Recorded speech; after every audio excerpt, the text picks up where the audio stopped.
Sometimes the greatest thing God ever did for you felt terrible when it happened. The relationship ended, the opportunity disappeared, the door closed, the plan failed. And in the moment, it didn't feel like protection. It felt like loss. That's the dangerous part about God's protection. It rarely feels good immediately, because human beings judge by comfort. God judges by consequence. We see what hurts now. God sees what would have destroyed us later. Genesis 50:20 says something powerful. You intended to harm me, but God intended it for good. Notice that carefully. Joseph did not say the betrayal was good. He said God used it for good. There's a difference. Because some of the things that broke your heart were the exact things preventing your future from breaking apart. And most people never realize this until years later. Stay with me, because by the end of this video, you may start seeing your past differently. Not every closed door was punishment, some were protection. Number 1, God's protection often looks like rejection. This is where most people misunderstand God.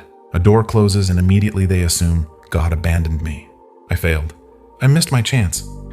But what if the closed door was mercy? What if the relationship you cried over would have destroyed your peace later? What if the opportunity you lost would have led you away from your purpose? Isaiah 55:8 says, "For my thoughts are not your thoughts, neither are your ways my ways." God sees differently than you do. We judge moments emotionally. God judges outcomes eternally. Joseph understood this eventually. But think about his story honestly. Sold by his brothers, thrown into a pit, dragged into slavery. None of that looked like blessing. Imagine trying to explain to Joseph in the pit, God is protecting you. He probably would not have believed it. Because protection rarely feels good while you're inside the process. Most people think blessing always feels pleasant. But sometimes blessing arrives disguised as separation. And here's the hard truth. Some people are angry at God for removing things that were slowly destroying them. Relationships, habits, environments, plans. And because the loss hurt, they assumed God was being cruel. But parents don't let children play in traffic because they hate them. Protection sometimes requires interruption, and interruption often feels painful. Number 2, God protects you by delaying things. This one frustrates almost everyone, because delay feels like denial. You pray, you wait, nothing moves. Meanwhile, other people seem to move forward easily, and slowly, you start wondering, did God forget me? But the Bible constantly shows God using delay as protection. Abraham waited decades, Joseph waited years. David was anointed king long before becoming king. Why? Because timing matters. A blessing received too early can become destruction. Most people want quick answers, fast breakthroughs, instant success, but God cares more about preparation than speed. Ecclesiastes 3:11 says, He has made everything beautiful in its time. In its time, not your time, His. And here's what most people miss. Delay is not always punishment. Sometimes delay is construction. God is building emotional strength, wisdom, discernment, humility, discipline, character, because some blessings are too heavy for the current version of you to carry safely. And the dangerous thing about impatience is this. People often force doors open that God was trying to keep closed. Then later, they blame God for the consequences. But God sees farther than you do. He sees who people really are. He sees hidden motives. He sees future pain you cannot yet recognize. So sometimes His protection appears as waiting. And yes, waiting hurts, but regret often hurts longer. Number 3, God's protection sometimes isolates you. This season feels confusing for many people. Friendships fade, you stop fitting in. Certain environments suddenly feel uncomfortable, and loneliness starts creeping in. But what if isolation is preparation? Moses spent years alone in the wilderness before leading nations. Jesus regularly withdrew from crowds. Even Joseph experienced seasons of isolation before elevation. Because isolation does something distraction cannot. It reveals who you are without noise. And many people avoid isolation because silence exposes things distraction hides. Fear, insecurity, unhealed wounds, dependency. But healing often begins in hidden places. Most people think God's favor always attracts crowds. Sometimes favor removes them. Because not everyone connected to your current life can go where God is taking you next. And this is painful. Because humans naturally fear separation. We want comfort, familiarity, validation. But spiritual growth often requires distance from environments that kept you spiritually asleep. 2 Corinthians 6:17 says, Come out from them and be separate. Separate. Not because you are better than people, but because direction matters. Environment shapes identity. And sometimes God protects your future by disconnecting you from people who would have delayed it. Number 4, God protects you through discomfort. This is where many people miss God completely. Because modern culture teaches, if it's uncomfortable, it must be wrong. But the Bible teaches something very different. Growth is uncomfortable. Transformation is uncomfortable. Obedience is uncomfortable. Comfort keeps people stagnant. Discomfort forces dependence on God. Think about Jonah. The storm felt terrible. The fish felt terrible. But both were protection. Without the storm, Jonah keeps running. Without the fish, Jonah dies in the sea. The very thing that felt like destruction became preservation. And many people are experiencing this right now. A difficult season, unexpected pressure, a painful transition, and they assume God has left them. But sometimes God allows discomfort because comfort would have destroyed your purpose. Romans 8:28 says, "And we know that in all things God works for the good of those who love him." All things. Not only pleasant things, not only understandable things, all things. And here's the truth most people eventually learn.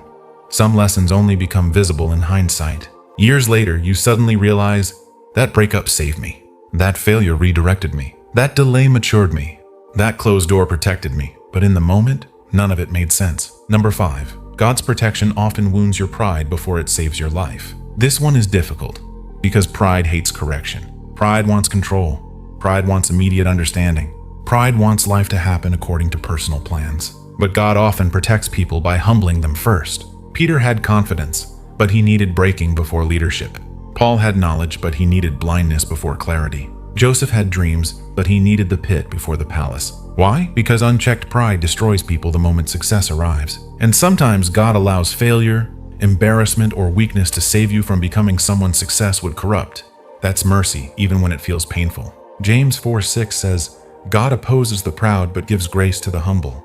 Notice that, opposes the proud, meaning sometimes the resistance in your life is not punishment. It's protection against becoming someone dangerous spiritually.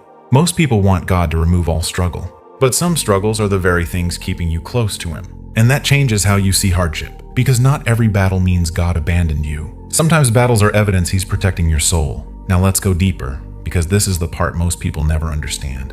God's highest priority is not your temporary comfort. It's your eternal transformation. That changes everything. Because once you understand this, you stop judging your life only by immediate feelings. You begin asking deeper questions. What is this season producing in me? What is God protecting me from? What is this pain revealing? What attachments is God trying to break? Because pain has a way of exposing misplaced trust. Some people only seek God when distractions disappear. Some only rediscover purpose after disappointment. Some only develop wisdom after failure. And while God does not delight in your suffering, he absolutely knows how to use it. Joseph's story proves this perfectly.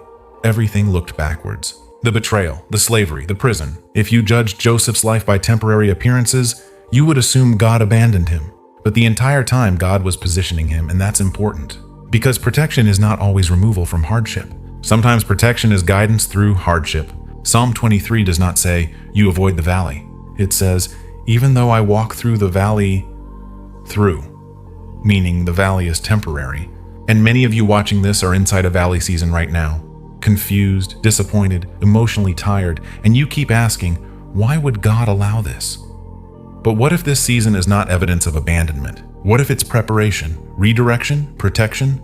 Because here's the reality. You cannot see the dangers God already prevented. The accident that never happened. The betrayal you avoided. The opportunity that looked good but would have destroyed your peace. The person who left before causing deeper damage. You only see the pain of loss. God sees the disaster he prevented. That's why trust matters. Proverbs 3:5 says, trust in the Lord with all your heart and lean not on your own understanding.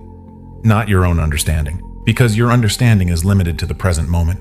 God sees the full story. And eventually, if you keep walking with him, you will look back at certain painful moments and say what Joseph said, they intended to harm me, but God intended it for good. Not because the pain was imaginary, not because betrayal didn't hurt, not because loss felt easy, but because God refused to let evil have the final word over your life.